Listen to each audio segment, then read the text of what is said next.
السلام علیکم، آپ دیکھ رہے ہیں ہو کیا رہا ہے۔ میں ہوں فیصل عباسی، عارف نظامی صاحب ساتھ ہیں۔ شکریہ نظامی صاحب، آپ کا پروگرام میں ہمیں جوائن کر رہے ہیں وفاقی وزیر برائے سائنس و ٹیکنالوجی پی ٹی آئی کے سینئر رہنما ہیں فواد چودھری صاحب۔ فواد صاحب بہت شکریہ آپ کے وقت کا، آپ سے گفتگو کرتے ہیں۔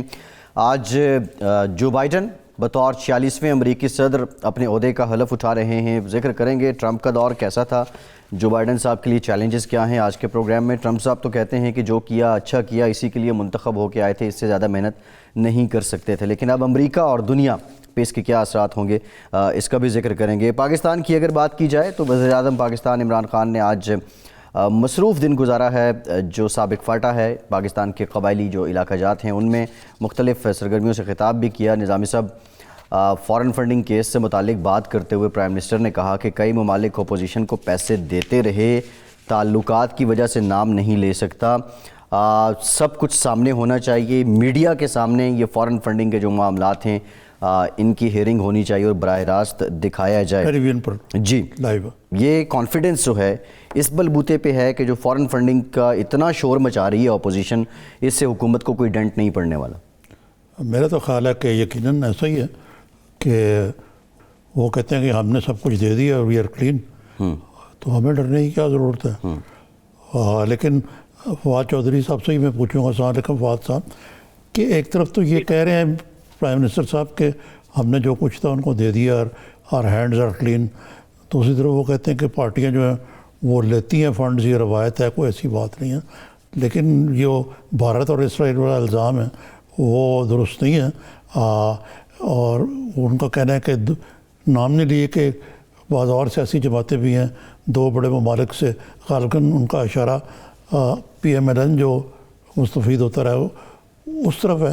تو اب تو آپ اس سہ رکنی کمیٹی کے رکن ہیں جو اس معاملے کی، وہ تو خیر براڈ شیٹ سے متعلق، جی براڈ شیٹ سے متعلق ہے، تو یہ اس کے بارے میں کہیے کہ کیا یہ واقعی اتنی یہ آپ لوگ سرخرو ہو چکے تھے تو پھر 6 سال کیوں لگایا اس معاملے میں؟ دیکھیے نظامی صاحب، پہلی بات تو یہ ذرا تھوڑا میں آپ کو بتا دوں کہ اس کا بیک گراؤنڈ کیا ہے اور یہ کیوں کیس ہوا اور کیسے ہوا۔ یہ تین جو ہماری سیاسی جماعتیں ہیں، P T I, people's party اور پی ایم ایل این، تینوں کے فنڈنگ سے متعلق کیسز جو ہیں وہ الیکشن کمیشن میں۔ اب جو بات آپ نے کہی ہے وہ بالکل صحیح بات ہے کہ یہ کہ فنڈنگ جو ہے یہ کیسے ہوئی، کہاں سے ہوئی، کس نے کی، یہ لوگوں کے سامنے ہونا چاہیے، اور اس کی ایک آزاد اور انڈیپینڈنٹ جو تحقیقات ہیں وہ ہونی چاہیے۔ اب ہو کیا رہا تھا؟ ہو یہ رہا تھا کہ پی ٹی آئی وہ واحد پارٹی تھی جس کی فنڈنگ ایک پبلک فنڈنگ تھی، یعنی وہاں پہ عمران خان چونکہ شوکت خانم اور نمل جیسے ادارے بنا چکے تھے، ان کو پتا تھا کہ فنڈنگ کیسے کرتے ہیں، لہذا انہوں نے یہ کیا کہ فنڈنگ کو بالکل نیچے طبقے میں لے گئے، اور خصوصاً اوورسیز پاکستانیز جو ہیں ان کے لیے ایک نظام وضع کیا کہ آپ $5، $10، $50، $100 پارٹی کو فنڈ کر سکیں۔ باقی پارٹیز کے اندر تو فنڈنگ کا پتہ ہی نہیں تھا، کیونکہ ان کے تو صرف یہ ہو رہا تھا کہ 2 4 6 سیٹ جو تھے وہ پارٹیز کو چلا رہے تھے، لہٰذا اس وقت پی ایم ایل این اور پیپلز پارٹی کا فنڈنگ کا کوئی ریکارڈ اویلیبل ہی نہیں ہے، اور جو اویلیبل ہے وہ بھی اتنا آپ کہیے کہ شرمناک ہے کہ مثلا نواز شریف صاحب نے پی ایم ایل این کے اکاؤنٹ کو استعمال کیا منی لانڈرنگ کے لیے بھی اور منی وائٹنگ کے لیے بھی، اور 14 کروڑ روپیہ اکاؤنٹ میں ڈالا گیا، وہاں سے نکالا گیا، یہ سارا الیکشن کمیشن کا ریکارڈ۔ اب جو ڈیلے، میں یہ سمجھتا ہوں کہ جو ہماری غلطی ہے پی ٹی آئی کی وہ یہ ہوئی کہ ہم سے میڈیا ہینڈلنگ اچھی نہیں ہوئی، کمیونیکیشن اچھی نہیں ہوئی، اور یہ جو کیس جو ہے یہ ڈیلے ہوا۔ یہ ڈیلے کیوں ہوا؟ یہ ڈیلے اس لیے ہوا کہ مثال کے طور کے اوپر پہلے بات تو یہ آ گئی کہ جب یہ آڈیٹڈ فنڈز ہیں تو آڈیٹڈ فنڈز کو دوبارہ آڈٹ ہونا چاہیے، عمومی طور کے اوپر نہیں ہوتا، اور اسٹرانگ لیگل گراؤنڈ تھی کہ ہمارا اکاؤنٹ تو آڈیٹڈ ہے، باقی اکاؤنٹ تو ہے ہی نہیں، آپ پہلے ان کے ہی کریں اور اس کو آپ نہیں کھولنا چاہیے۔ پھر دوسرا مسئلہ یہ ہوا کہ آپ جو لوگ فنڈ دے رہے ہیں ان کی ڈیٹیل جو ہیں وہ آپ اوپن نہیں کر سکتے۔ وہ کیوں اوپن نہیں کر سکتے؟ مثلا جو کریڈٹ کارڈز ہیں، مثلا جو لوگوں نے آپ کو $100 یا $50 یا $500 دیے ان کی ڈیٹیلز اکاؤنٹس کی وہ آپ اوپن نہیں کرتے، کیونکہ وہ جو آئیڈینٹیٹیز ہیں وہ پھر مس یوز ہوں گی، وہ کہیں پہ جا کے لوگ جو ہیں وہ جو کریڈٹ کارڈز ہیں وہ مس یوز ہوں گے. لہٰذا جو پرائیویسی مینٹین کرنے کا معاملہ تھا اس کے اوپر الیکشن کمیشن سے جھگڑا رہا اور وہ اب بھی رہا، اور اب آ کر کے یہ معاملہ سیٹل ہوا ہے. بٹ آئی بلیو کہ یہ جو فنڈنگ کے کیسز ہیں یہ الیکشن کمیشن کو یہ موقع دیں گے کہ وہ پارٹیز کو ایک سٹرکچر دے سکیں کہ آپ نے اپنی فنڈنگ کیسے کرنی ہے، اور یہ ایک بیسز ہوں گی ٹرانسپیرنسی کی پاکستان. تو یہ کرائٹیریا ہوگا ایک قسم کا، یہ فرما رہے ہیں آپ؟ یہ کرائٹیریا پہلے قانون میں تو لے ڈاؤن ہے لیکن پریکٹس میں نہیں ہے. اب الیکشن کمیشن کو یہ موقع ملے گا کہ وہ پریکٹس میں لا سکے. اچھا فواد صاحب، یہ جو کمیٹی آپ کی سیر رکنی ہے یہ براڈ شیٹ کے حوالے سے، ابھی تو یہ الزامات کی بوچھاڑ ہے، میڈیا میں رونق لگی ہوئی ہے، وہ کبھی موسوی بھی خوب انٹرویو وغیرہ دے رہا ہے، اور جو صحیح صورتحال ہے پتہ نہیں لگ رہا ہے، الزامات کی بھی بوچھاڑ ہو رہی ہے. تو آپ کا مشن کیا ہے کہ آپ نے صرف اس سے یہ نکالنا ہے کہ اس سے نواز شریف کے کتنے کیا فائدہ اٹھایا، یا آپ نے یہ کرنا ہے کہ یہ وہ کبھی صاحب یہ بھی الزام لگاتے ہیں کہ کک بیکس جو ہیں وہ یا کٹ جس کو کہتے ہیں وہ مانگے گئے ان سے، پھر یہ بھی کہتے ہیں کہ مجھے کو بتا رہا تھا کہ براڈ شیٹ کمپنی جو دوبارہ بنی تو وہ اس کے پیچھے بھی کوئی پاکستانی ہے. تو یہ ساری چیزیں لے آئیں گے یا کیا، یا مطلب فرض کریں کہ کوئی سرکاری اہلکار آتے ہیں کہ جنہوں نے اس سے فائدہ اٹھایا تو ان کے نام بھی تجسس کریں گے؟ نہیں دیکھیں، میں نے کل اپنی پریس کانفرنس میں بڑی ڈیٹیل سے اس کا پس منظر جو ہے وہ بتایا ہے. اس کے پیچھے جو 1999 میں جب یہ کمپنی سامنے آئی اس وقت اس کا نام ٹروبیو کے نام سے یہ کمپنی سامنے آئی، اور جو انٹروڈیوس اس وقت کے چیئرمین نیب کو جو کرایا گیا فواد جی انہوں نے وہ یوز کرایا، اور ایک پورا انہوں نے فریم ورک کریٹ کیا جس میں انہوں نے 2 نئی کمپنیاں بنائی، ایک براڈ شیٹ بنائی اور ایک ARA بنائی، جس کا مقصد یہ تھا کہ دنیا بھر میں پھیلی ہوئی جو پاکستان کا پیسہ باہر گیا ہوا ہے اس کو آئیڈینٹیفائی کیا جائے. اور انہوں نے کہا جی ہم آپ سے چارج کچھ نہیں کریں گے، ہم جو 20% جو ہم پیسہ واپس آئیں گے اس کا 20% ہمارا ہوگا. تو اپیرنٹلی ایک فیئر ڈیل تھی. 2003 میں جب آپ کو بتائیے جو پھر یہ مشرف صاحب کا اور نواز شریف صاحب کی جب ڈیل ہوگی تو گورنمنٹ کا انٹرسٹ لوز ہو گیا اس ساری ڈیل میں اس وقت کی. اس کے بعد سے یہ سلسلہ جو ہے وہ چلتا رہا جی جو JIT نے اور انہوں نے کی آئیڈینٹیفائی کی. اب اس کے اندر اوبویسلی 2-3 کئی کمپلیکسٹیز ہیں جن کی طرف آپ نے اشارہ کیا ہے. ہمارا مقصد یہ ہے کہ ایک انڈیپینڈنٹ کمیشن بنا دیں جو انشاءاللہ کل پرائم منسٹر صاحب بنا دیں گے اور وہ اس کی تحقیقات کرے گا. جی یہ نظامی صاحب کل بھی ان کا فیصلہ ہوا تھا کہ اس کے جو سربراہ ہوں گے وہ سابق ہائی کورٹ یا سپریم کورٹ کے جج ہوں گے، اور میرا خیال اس میں ایک سینئر وکیل بھی ہوں گے اور کوئی FIA کے بھی سینئر عہدیدار ہوں گے. لیکن سوال یہ ہے فواد صاحب، دیکھیں کاوہ موسوی کے الزامات کی بنیاد پہ اگر یہ کمیشن بن رہا ہے اور اس براڈ شیٹ سے متعلق تحقیقات کرنی ہے، انہوں نے تو کسی کو نہیں بخشا. ایون وہ جو مشیر احتساب ہیں آپ کے شہزاد اکبر صاحب، وہ ان پہ بھی الزام عائد کر رہے ہیں، ان سے متعلق بھی شکوک و شبہات. میرا اشارہ اسی طرف. جی تو یہ کمیشن کیا شہزاد اکبر صاحب کے کو بھی شامل تفتیش کرے گا؟ نہیں، پہلی بات تو یہ ہے کہ جو موسوی صاحب ہیں وہ ایک کریکٹر ہیں، ادروائز تو جو یہ سارا معاملہ شروع ہوا ہے یہ تو آربیٹریشن کا جو فیصلہ ہے، اس کے بعد جو آپ کی کوانٹم کا یعنی جو کوانٹم طے کیا گیا ہے لائبلٹیز کا اس کا جو فیصلہ ہے، اور پھر لنڈن ہائی کورٹ کا جو فیصلہ ہے یہ تو اس سے نکلتا ہے. اور اس کے اندر پھر جو باقی لوگ شامل ہیں یا معاملات شامل ہیں، کمیشن کو تو پورا اختیار ہے کہ وہ لوگوں کو بلائے، ان سے سمجھے اور اس کے مطابق اپنی انویسٹیگیشن کرے. وہ جو بھی اس میں شامل ہوں گے ان کے اوپر کریں گے. لیکن شہزاد اکبر کے اوپر بھی اگر آپ دیکھیں موسوی صاحب نے تو کہا ہے کہ he is a main of integrity, تو میرا نہیں خیال انہوں نے ان کے اوپر کوئی الزام لگایا. اور نہ ہی شہزاد اکبر تو دیکھیے نا 2000 اصل جو معاملہ ہے وہ 2000 اور 2003 کے درمیان ہے. شہزاد اکبر تو اس وقت انوالو نہیں تھے اس سارے معاملے.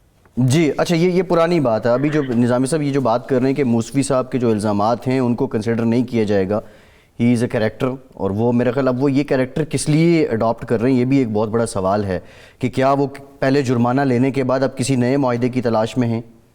کچھ تو کہتے ہیں کہ شاید کوئی انڈرسٹینڈنگ ہو گئی ہوئی ہے. ٹھیک ہے, براڈ شیٹ کے ساتھ آپ یہ کہہ رہے ہیں کہ کچھ لوگوں کا کہنا ہے کہ انڈرسٹینڈنگ ہوگی ہوئی ہے. فواد صاحب سے جانتے ہیں, یہ ایک بریک کے بعد جانتے ہیں کہ کیا حکومت براڈ شیٹ کے ساتھ پھر سے کوئی معاہدے کی تیاری میں ہے. بریک کے بعد بات کرتے ہیں, ہمارے ساتھ رہیے.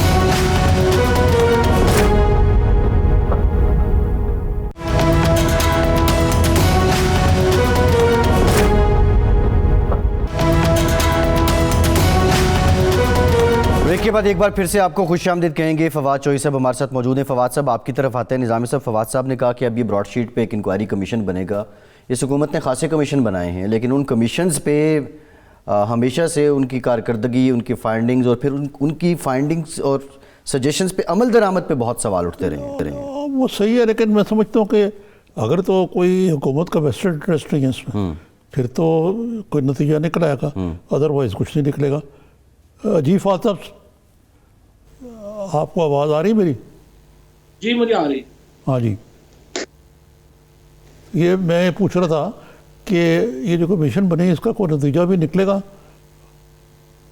دیکھیں جی, بات یہ ہے کہ کمیشنز جو بھی بنتے ہیں ان کا ایک مینڈیٹ ہوتا ہے. اس کے مثلاً اگر آپ دیکھیں, ایسا نہیں ہے کہ نتیجہ نہیں نکلا. مثال کے طور کے اوپر آپ یہ جو جے آئی ٹی بنی تھی نواز شریف کی, اس کا نتیجہ نکلا ہے نا. نواز شریف جو ہے ان کے خلاف کیسز بنے ہیں, اور مریم نواز جو ہیں ان کے خلاف کیسز بنے ہیں. اسی طریقے سے جو باقی اگر آپ دیکھیں کہ یہ جو ہے آپ کا جو چینی کا کمیشن ہے یا جو آپ کا آٹے کا کمیشن ہے, ان سب کے اوپر عمل درآمد ہوئے ہیں. ان کے اوپر جو ہے وہ سارا معاملہ آپ کے سامنے آئے ہیں, چیزیں آپ کے سامنے آئی ہیں. تو ایسی بات تو نہیں ہے کہ کمیشن کے اوپر عمل درآمد نہیں ہوا. جی اچھا فواد صاحب, یہ پرائم منسٹر نے جو تقریر کی ہے, انہوں نے کہا کہ پاکستان میں انقلاب کی شروعات ہو چکی ہیں. تو ابھی تو بڑی مشکل مراحل ہیں, حالات جو ہیں اقتصادی طور پہ اور بے روزگاری کے لحاظ سے, کووڈ کو دیکھیں, کرپشن بہت اس کا زور گرم ہے. جیسے پرائم منسٹر نے خود ایڈمٹ کیا کہ سارے ڈاکو اکٹھے ہو گئے, تو ابھی ان میں سے کسی کا احتساب بھی نہیں ہو سکا. تو کس طرح انقلاب آ گیا؟ یہ انقلابی صورتحال یہ ہوتی ہے ریاست مدینہ کی.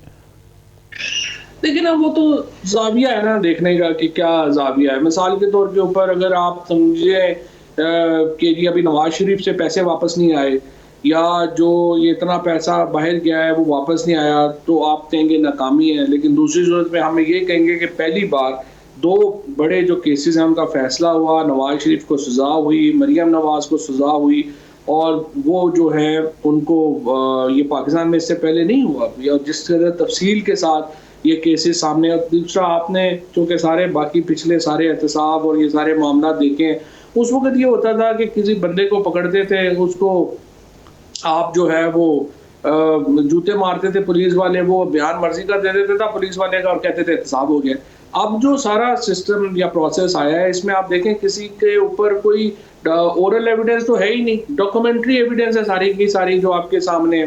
اسی طریقے سے جو پرائم منسٹر صاحب کی جو میں سمجھتا ہوں کہ جو اصل انقلاب عمران خان لے کے آئے ہیں وہ یہ ہے کہ ایک طویل عرصے کے بعد پاکستان میں انڈسٹریلائزیشن کی ابتدا ہوئی ہے. آپ نے شوکت عزیز صاحب سے لے کے اب تک جو آخری ہماری گورنمنٹ رہی, اس وقت تک ہم نے یہ کیا کہ پاکستان جتنے بڑے ملک کو ہم نے سروس اکانومی کریٹ بنا دیا. اب پہلی بار پاکستان کے اندر جو ہے مینوفیکچرنگ کی طرف چیزیں آئی ہیں, جو بہت بڑی شفٹ ہے.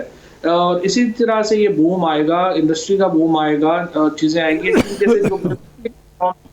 اب یہ اس لیے میں سمجھتا ہوں کہ ٹھیک ہے, اس میں کئی مسائل بھی ہیں, اور اس میں جو بڑے مسائل ہیں, جوڈیشل ریفارمز جو ہمارا ایک بنیادی وعدہ ہے, وہ اس طرف اتنی پیش رفت نہیں ہوئی ہے جتنی پیش رفت ہونی چاہیے. اسی طریقے سے جو لوکل گورنمنٹ ریفارمز ہیں, اس طرف اتنی پیش رفت نہیں ہوئی ہے جتنی ہونی چاہیے. تو کئی چیزیں ہیں جن میں کمیاں بھی ہوں گی, لیکن اوور آل تو آپ عمران خان کی حکومت کا کمپیریزن نہیں کر سکتے پیپلز پارٹی اور نواز لی کی حکومت سے. یہ حکومت بہت بہتر ہے. ہاں, لیکن فواد صاحب یہ جو احتساب کا نظام ہے سو کالڈ, اس کو اپوزیشن بھی تعبیر کرتی ہے احتساب نہیں انتقام ہے, اور خود بہت سارے لوگوں میں پرسیپشن ہے کہ یہ کوئی فیئر اینڈ ایون اینڈیڈ یا اکراس دا بورڈ نہیں ہے. خاص مثلاً آج ہی لیجیے شہباز شریف صاحب نے آج عدالت میں احتساب عدالت کو چیلنج کیا ہے کہ یہ الٹے بھی ہو جائیں تو بھی میرے خلاف کرپشن ثابت نہیں کر سکتے جہاں بھی ان کو ملے گا کہ میں نے حکومت کو فائدہ پہنچایا ہے. اب اللہ عالم صحیح ہے نہیں ہے. تو یہ جو اب چیف منسٹر سندھ کے مراد علی شاہ صاحب کل نامزد ہو گئے ایک ریفرنس میں, یہ کوئی کئی لائن ڈرا کرنی چاہیے کہ یہ انتقام کی بجائے واقعی احتساب ہے. اور اگر اپوزیشن این آر او مانگتی ہے تو آپ خود اس میں اصلاحات لا سکتے ہیں. دیکھیے بات یہ ہے نظامی صاحب, ایک تو جو اصلاحات چاہیے نا وہ نیب میں نہیں چاہیے, وہ پورے جوڈیشل اور جسٹس سسٹم میں چاہیے, اور اسپیشلی کرمنل جسٹس میں چاہیے. یہاں پہ شور اس لیے زیادہ مچتا ہے کہ اس میں بڑے لوگ انوالو ہیں. اب مثلا آپ نے شہباز شریف صاحب کی بات کہی, اب یہ براڈ شیٹ کو آپ اٹھا کے دیکھیں کہ شہباز شریف صاحب نے $7.34 ملین 2000 میں پے کیا ہے نیب کو, جو بعد میں افتخار چودھری نے آ کے واپس کروا دیا. اب آپ یہ اتنا بڑا, آپ $850 ملین کی ویلیویشن چھوڑ دیں جو براڈ شیٹ نے لگائی ہوئی ہے, اس کو آپ کہیں کہ نہیں یہ درست نہیں ہے, آپ $100 ملین کی ویلیویشن لے لیں. 2000 میں اگر $100 ملین کے یہ شریف فیملی جو ہے صرف یو کے میں پراپرٹی کی مالک ہے. اب میں یہ تو مذاق ہے نا پاکستان کے ساتھ کہ آپ کہیں کہ یہ سارا کام چھوڑ دیں کیونکہ اس کے اوپر وہ کہہ رہے ہیں کہ یہ تو الزامات ہیں اور یہ اور وہ اور آگے چلیں. ہاں اس بات پہ میں آپ کے بالکل صحیح ہوں کہ اس عمل کو اتنا بڑا نہیں کرنا چاہیے تھا. نیب کو فوکسڈ رہتے, 5-6 کیسز پکڑتے, ان کو کنکلوژن پہ پہنچاتے. اور میں نے شروع سے ہی میرا موقف یہی تھا کہ ہم ان کو بہت بڑا نہ کریں, اور پی ایم صاحب نے بھی فرینکلی یہ بڑی دفعہ کہا, بٹ انفارچونیٹلی وہ ہوا نہیں. اگر یہ 5-6 کیسز آپ 8 کیسز ان کے اٹھا کے دیکھیں تو یہ تو ظلم کی حد ہے نا. تو ملک کے ساتھ اس طرح تھوڑی کرتا ہے جو پیپلز پارٹی اور نون لیگ لیڈرشپ نے کی. جی ٹھیک ہے فواد صاحب, ایک بریک لیتے ہیں, بعد دوبارہ حاضر ہوتے ہیں.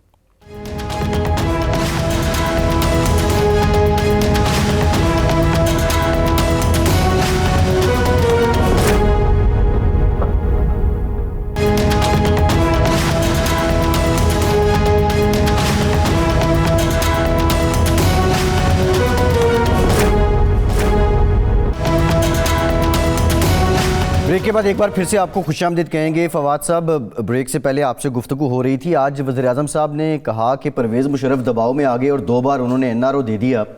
یہ بتا دیں کہ دباؤ کس کا تھا مشرف صاحب پہ, اور دوسرا وہ ایک ڈکٹیٹر ہونے کے باوجود دباؤ میں آ گئے, آپ کے پاس بڑی ہیئر لائن میجورٹی ہے نیشنل اسمبلی میں, اور ایسا کیا ہے, یہ کانفیڈنس کس بلبوتے پہ ہے کہ آپ دباؤ میں نہیں آ سکتے اپوزیشن کے احتجاج اور اس ساری ایکٹیویٹی کے باعث؟ لیکن یہ وہ تو پرائم منسٹر, دیکھیے فرق ہے نا, عمران خان کی جو اصل جو رائز ہے پالیٹکس میں, وہ رائز ہوا ہی اینٹی کرپشن نیریٹو کے اوپر ہے. ورنہ عمران خان سے پہلے تو دیکھیے یہ ہو گیا تھا کہ کوئی نہیں کھاتا ہے تو لگاتا بھی تو ہے نا.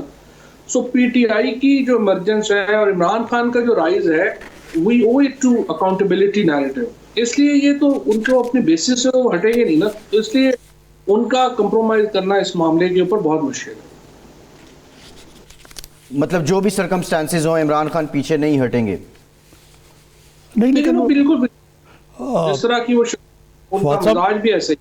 آپ بھی جانتے تھے مشرف کو اچھی طریقے سے, وہ بڑے حقیقت پسند آدمی بھی تھے, اور شاید انہوں نے کہا جی یہ گاند مکاؤ یہاں سے, تو اگرچہ وہ بڑی نفرت کرتے تھے شریف برادران سے. تو ایسی کون سی کمزوری مشرف کی تھی جس کی وجہ سے انہیں یہ اتنا بڑا کمپرومائز کرنا پڑا؟ لیجٹیمیسی ہوتی ہے نا جی. پرابلم یہ ہوتا ہے کہ جو مارشل لا گورنمنٹس جو ہوتی ہیں ان کا ایک میجر پرابلم ہوتا ہے لیجٹیمیسی. وہ لیجٹیمیسی نہ ہونے کی وجہ سے ایک مسلسل گلٹ کا شکار رہتی ہے, جس کی وجہ سے ان کو کمپرومائزز جو ہیں وہ کرنے, یہ لگتا ہے کہ ان کو کمپرومائزز جو ہے وہ نہیں کرنے پڑیں گے, ان کے پاس طاقت ہے, بٹ الٹیمیٹلی جو مورل اتھارٹی ہے وہ سب سے بڑی اتھارٹی ہے. لہٰذا چونکہ عمران خان ایک باقاعدہ الیکٹڈ لیڈر ہے, ان کے پاس وہ مورل اتھارٹی اور لیجٹیمیسی ہے, اس وجہ سے یہ کسی بھی حکومت سے زیادہ جو ہے وہ تگڑے پرائم منسٹر ہیں اور تگڑی حکومت. اچھا وفاد صاحب, یہ جو کل والا شو ہے مولانا فضل الرحمان کا, کہا جا رہا ہے کہ وہ فلاپ ہے بالکل، لیکن انہوں نے جو پوائنٹ سکور کرنا تھا جو بھی تھا ان کا وہ تو کر لیا، اور اتنے لوگ کم بھی نہیں تھے۔ دوسرے یہ کہ شیخ رشید نے کہا تھا کہ مدرسے کے اگر لوگ آئے لڑکے تو کارروائی ہوگی، تو جھنڈوں سے تو لگ رہا تھا کہ مدرسوں کے تھے وہاں برخوردار، تو اس میں حکومت کچھ کر رہی ہے؟ دیکھیں یہ تو خیر انٹیریئر والے بہتر بتا سکتے ہیں، اور شیخ رشید صاحب بہتر بتا سکتے ہیں کہ وہ کیا کر رہے ہیں اور انہوں نے کیا کہا تھا، لیکن اصل بات یہ ہے کہ کل کا جو اجتماع تھا وہ تھا تو بڑا مایوس کن، کیونکہ دیکھیں نا اب حکومت کی طرف سے اتنا فری ہینڈ ملا ہے، جتنا اس اپوزیشن کو فری ہینڈ ملا اتنا تو کبھی بھی جو ہے وہ کسی اپوزیشن کو نہیں ملا ہوگا۔ اس کے باوجود اگر وہ وہاں پہ بالکل کوئی لوگ جمع نہیں کر سکے تو ظاہر ہے کہ، اور یہ یہاں پر ہی نہیں، لاہور کا جلسہ آپ نے دیکھا، گوجرانوالہ کا دیکھا، اس کے بعد باقی جو جگہوں پہ اجتماعات ہوئے، یہ وہاں پہ کوئی خاص لوگ جو ہے وہ ان کے وہاں پہ نہیں آ سکے، اور اس کی وجہ یہ ہے کہ لوگ جو ہیں جو بھی موومنٹ ہے نا جی، پولیٹیکل موومنٹ، اس کی ایک بنیادی شرط یہ ہے کہ اس کی جو بنیاد ہے وہ مورل ہو۔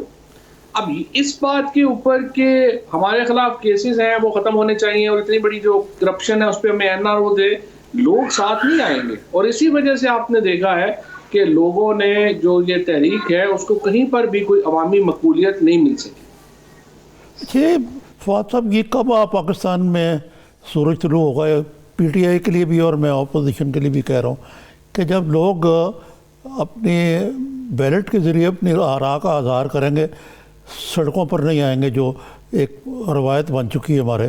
اگرچہ اس بات کی میں ویسے تسلیم کروں گا کہ یہ جو سارا کچھ ہوئی ہے PDM کی موومنٹ، اس میں کوئی تشدد نہیں ہوا، بال بیکا نہیں ہوا، اس میں PDM کو بھی کریڈٹ جاتا ہے اور گورنمنٹ کو بھی جاتا ہے کہ انہوں نے بڑی خندہ پیشانی سے ان کی جو الغار تھی اس کو برداشت کیا۔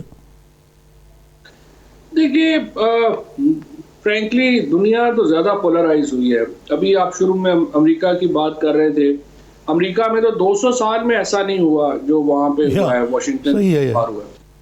تو انفارچونیٹلی ہمارے ہاں، اور یہ جو بڑی اگر آپ نے دیکھا ہے کہ جو بڑے فلاسفرز تھے 80s کے، وہ یہ پریڈکٹ کر رہے تھے کہ جب اتنی زیادہ کمیونیکیشن بڑھے گی تو کانفلکٹ بڑھیں گے آپس میں۔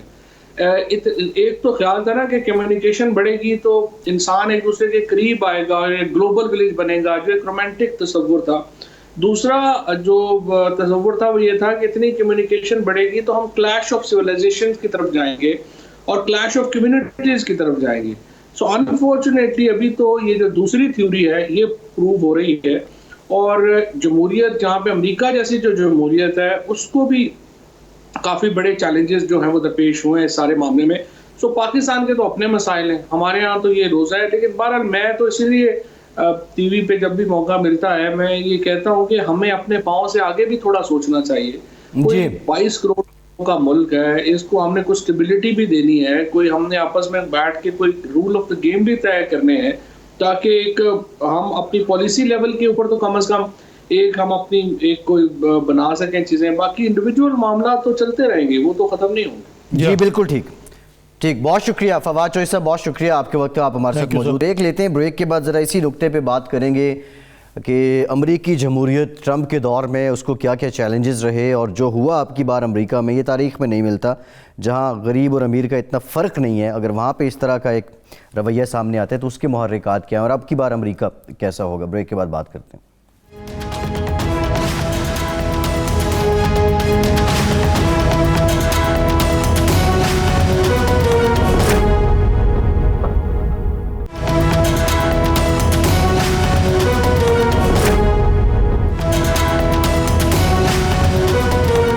بریک کے بعد ایک بار پھر سے آپ کو خوش آمدید کہیں گے۔ بریک میں ہمیں جوائن کیا ہے اشرف جہانگیر قاضی صاحب نے۔ آپ امریکہ اور چین دونوں ممالک میں پاکستان کے سفیر رہے ہیں، ماہر ہیں بین الاقوامی امور کے۔ شکریہ قاضی صاحب۔ جی بھارت میں بھی، جی بھارت میں بھی بالکل، اور ایک لمبا سفارتی قد ہے قاضی صاحب کا۔ قاضی صاحب thank you very much for joining اس۔ قاضی صاحب آپ کی طرف آتے ہیں، لیکن نظامی صاحب پہلے آپ یہ بتائیں۔ بلانے کا شکریہ سر مدعو کردہ کا شکریہ۔ جی وی آر obliged۔ جی نظامی صاحب ٹرمپ نے جاتے جاتے یہ کہہ دیا کہ جو میں نے کیا ٹھیک کیا, اسی کے لیے میں آیا تھا, اس سے زیادہ محنت نہیں کر سکتا تھا. ساتھ بائیڈن کو نئے خواہشات کا بھی منافق کی انتہا دیکھیں کہ اس کو تسلیم ہی نہیں کیا, he has not admitted defeat.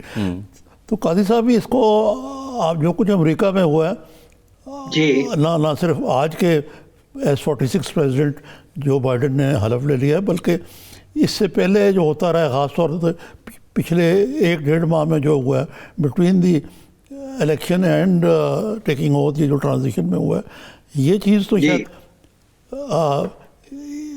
ایک صدی بھی سے بھی زیادہ گزر گیا ہوگا جب ایک دفعہ ہوا. یہ عجیب, لیکن لگتا ہے میری اپنی رائے ہے کہ امریکی سسٹم اور جمہوریت جو ہے کافی ریزیلینٹ نکلا ہے اور انہوں نے چیلنجز کا بڑے اچھے طریقے سے مقابلہ کیا.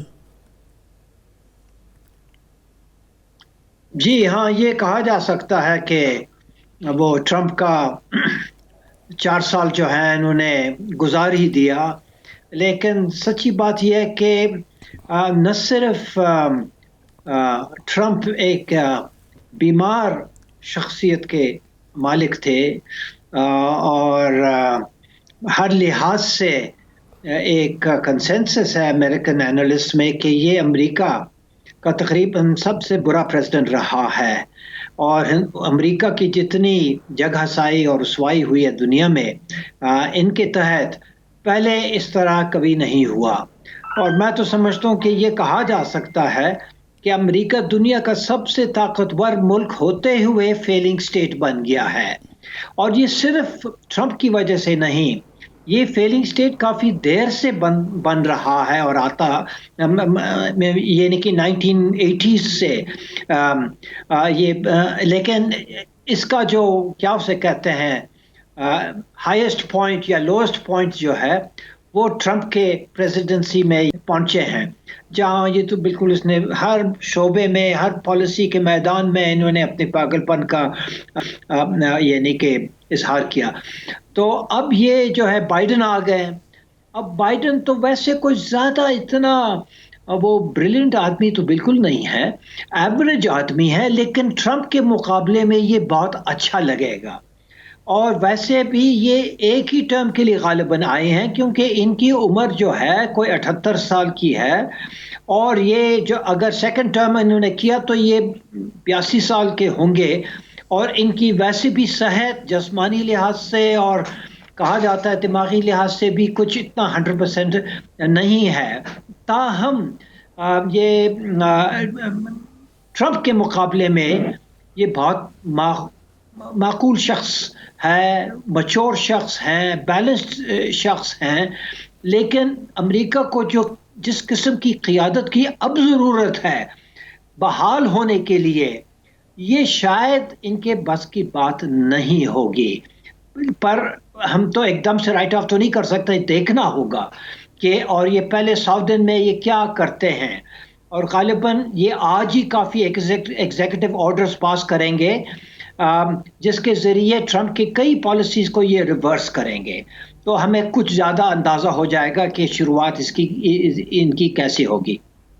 تو یہ 2 چیزیں اور جو مجھے یونیکلی کہ اتنا آپ نے جو بات کی نا کہ he is probably the one term president because of his health, تو یہ پاکستان میں کچھ لوگوں کو بڑی تشویش ہے کہ پہلی جو خاتون بنی ہے کمالا ہیرس, یہ شی از انڈین اوریجن, یعنی جو فیملی ہے ان کی یہ ہاف انڈین ہاف افریقن یا ویسٹ انڈین. تو یہاں اگر کہ یہ ان کی پرو انڈیا پالیسیز اور وہ صدر بن گئی تو بالکل ہی انڈیا والا معاملہ ہو جائے گا. کیا ایسے خدشات جو ہیں یہ بے بنیاد ہیں, کچھ صحیح بھی ہیں؟ کسی حد تک تو نہیں, بالکل بے بنیاد تو خیر نہیں ہے. یہ انڈین نژاد کی ہیں, اور یہ مجھے بھی صحیح پتہ نہیں یہ ہندو ہے کہ کرسچن. شادی تو انہوں نے ایک ویسٹ انڈین سے کی, ہاں امریکن سے کی ہوئی ہے, اور وہ شاید کرسچن ہے, یہ خود کرسچن ہے یا ہندو, مجھے اس کا اندازہ نہیں ہے. لیکن انڈین جو ہیں امریکہ میں جو بہت انفلوئنشل لابی ہے اور بڑے ہر شعبے میں ان کا بہت انفلوئنس ہے انڈین امریکنز کا، یہ ان کی چہتی ہیں اور تو ان کا جو اثر ان پہ پڑے گا پرو انڈیا اور پاکستان کے مقابلے میں ہندوستان کی حمایت کرنا، میں سمجھتا ہوں ڈیموکریٹک پارٹی تو ویسے بھی ریپبلکن پارٹی سے زیادہ پرو انڈین ٹریڈیشنلی یہ رہی ہے، اور میں سمجھتا ہوں اس میں کوئی زیادہ فرق بالکل نہیں آئے گا کہ ہندوستان کے ساتھ چین کے خلاف ان کا تو تقریباً اسٹریٹجک ریلیشن شپ ہے، ان کے کئی ملٹری اگریمنٹس ہیں، اسٹریٹجک اگریمنٹس ہیں، بہت سارے اگریمنٹس ہیں، اور پاکستان کے بارے میں آپ جانتے ہیں یہ تو پاکستان کو تمام چاہے ریپبلکن ہو یا ڈیموکریٹک ہو پاکستان کی پالیسیز کو شک کے نظر سے وہ دیکھتے ہیں کہ یہ افغانستان میں یا کشمیر میں یہ ٹیررزم کے ذریعے اپنی پالیسی کو چلاتے ہیں، یہ ان کا دعویٰ ہے، یہ پاکستان کے اوپر یہ تہمت دہراتے ہیں اور یہ غلط کہتے ہیں، لیکن تاہم یہ تاثر انہیں ہے کہ پاکستان جو ہے وہ ان جیسے گروپس سے، یہ جو ریلیجس گروپس ہیں، جو متطرف یا ایکسٹریمسٹ گروپس ہیں، ان سے وہ اپنی پالیسی کو چلاتے ہیں، اور پہلے افغانستان میں اور اب کشمیر میں، لیکن تاہم وہ پاکستان سے چاہتے ہیں کہ پاکستان افغانستان میں اسٹیبلٹی لائے امریکہ کے لیے تاکہ وہ باعزت طریقے سے وہاں سے نکل سکیں، لیکن پاکستان کا وہ اثر شاید نہ ہو افغانستان پہ جو یہ سمجھتے ہیں۔ بہرحال پاکستان کو امریکہ کے ساتھ وہ پیس لانے میں تعاون کرنا چاہیے افغانستان میں، اور پاکستان کی اپنی جو امیج ہے افغانستان میں وہ بہتر ہمیں ضرور کرنا ہوگا۔ اگر پیس کو ہم ممکن بنا دیں گے تو افغانستان میں ہمارا جو امیج ہے وہ بہت بہتر ہوگا، اور ہندوستان کے لیے مشکل ہوگا افغانستان کو ہمارے خلاف استعمال کرنے میں۔ یہ صحیح ہے آپ کی بات، لیکن جو نئے امریکی وزیر خارجہ ڈیزگنیٹ ہیں انہوں نے جو ایک بیان دیا ہے، تو شاید کوئی کویسچن آنسر سیشن تھا، اس میں انہوں نے وہی باتیں دہرائی ہیں جو پچھلی ایڈمنسٹریشنز کرتی رہی ہیں کہ بھئی ڈو مور، آپ نے یہ کام تو کیا ہے کہ اپنا رین ان کیا ہے لشکر طیبہ ہے ان لوگوں کو، لیکن ابھی بھی ان کے باقیات موجود ہیں، یہ بھی ہونا چاہیے، وہ ہونا چاہیے۔ تو بنیادی طور پر وہ جو یہ ان کا موقف رہے گا، اس میں کوئی فرق نہیں ہوگا، یہ ریپبلکنز کے تحت بھی تھا، یہ امریکہ کی اپنی بھی پالیسی ہے اور ہندوستان کے تاثر کی وجہ سے یہ پالیسی ہے، لیکن پاکستان افسوس سے ہمیں اس بات کا اعتراف کرنا ہوگا، پاکستان کا وہ امیج دنیا میں نہیں ہے جو کہ ہونا چاہیے۔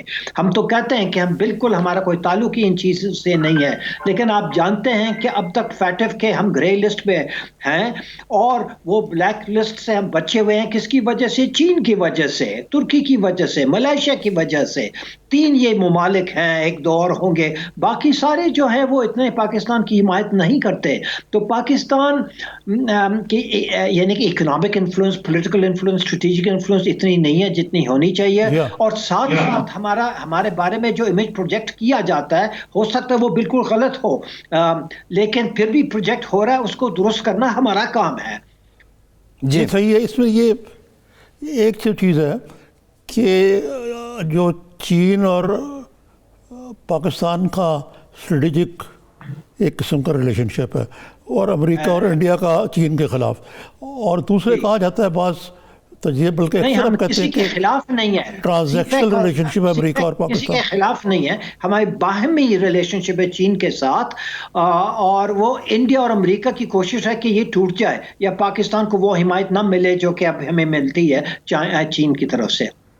تو یہ رہے گا ریلیشن، یہ ٹرانزیکشنل ریلیشن شپ ہے پاکستان امریکہ کی اب، اور اسٹریٹجک بالکل ہے اور رہے گا، کیونکہ امریکہ کا جو اسٹریٹجک ریلیشن شپ ہے وہ ہندوستان کے ساتھ ہے، جو پاکستان کا کیا اسے کہیں، دشمن کہیں یا جو بھی آپ کہیں، رائبل کنٹری کہیں، یعنی کہ جن کے ساتھ ہمارے تعلقات بہت ہی خراب ہیں، اور اب تو خراب ترین فیز سے گزر رہے ہیں۔ یہ 2019 کے بعد اگست 5 کو جو انہوں نے وہ پالیسی اختیار کی ہے وہاں کشمیر میں، ہاں، تو وہ اسٹریٹجک ریلیشن شپ امریکہ کا ہندوستان کے ساتھ ہے، اور پاکستان اور ہندوستان کے آپس میں جو اختلاف ہے وہ چاہے ریپبلکنس ہوں چاہے ڈیموکریٹس ہوں وہ ہندوستان کی زیادہ حمایت کرتے ہیں. آپ نے یہ پلوامہ میں بھی دیکھا ہے کہ انہوں نے ہندوستان نے جو کہا پاکستان کے بارے میں انہوں نے تقریباً وہ تسلیم ہی کر لیا ہے کہ ہاں وہ ٹھیک ہی کہتے ہیں, آپ کو کچھ کرنا جی چاہیے. وہ آج بھی جو ان کا وزیر خارجہ اس نے کہا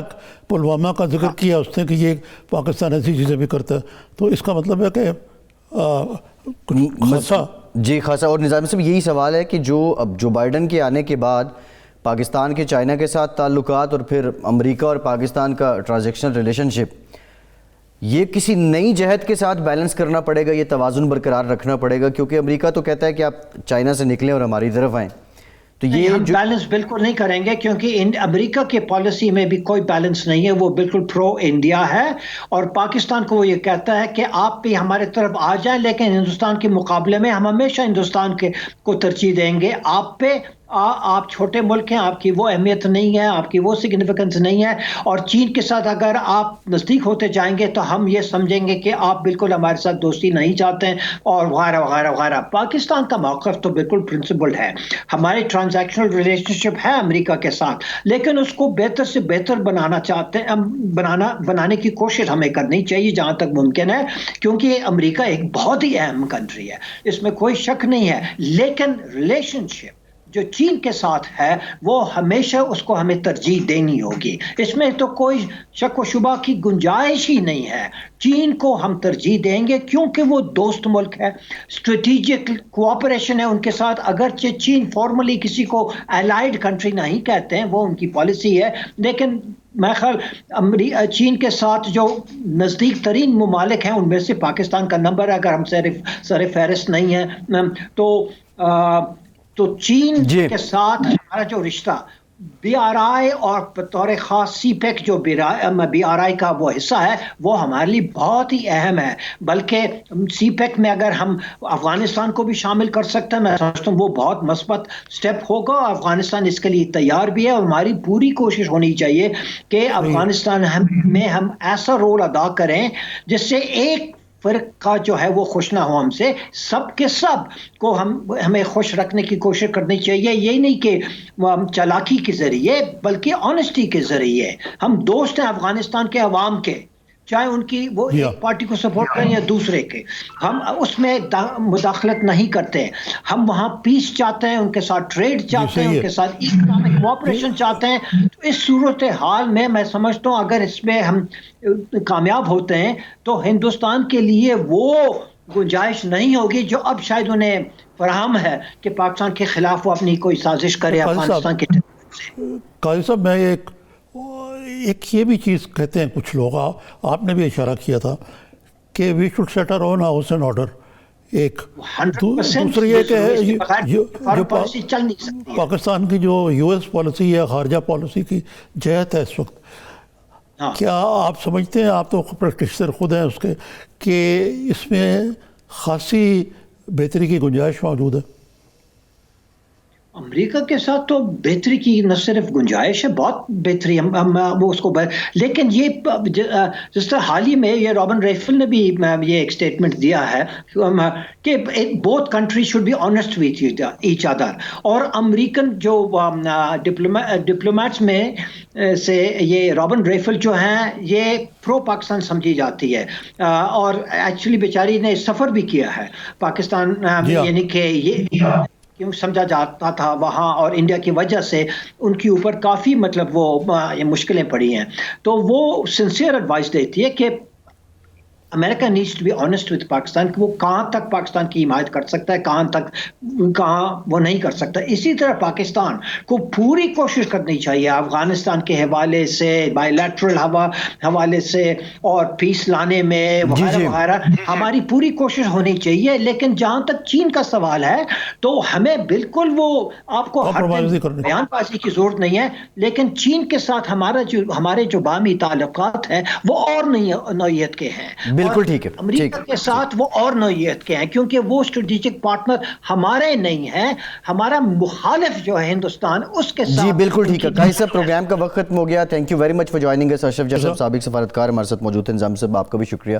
آج کے پروگرام سے اتنا ہی.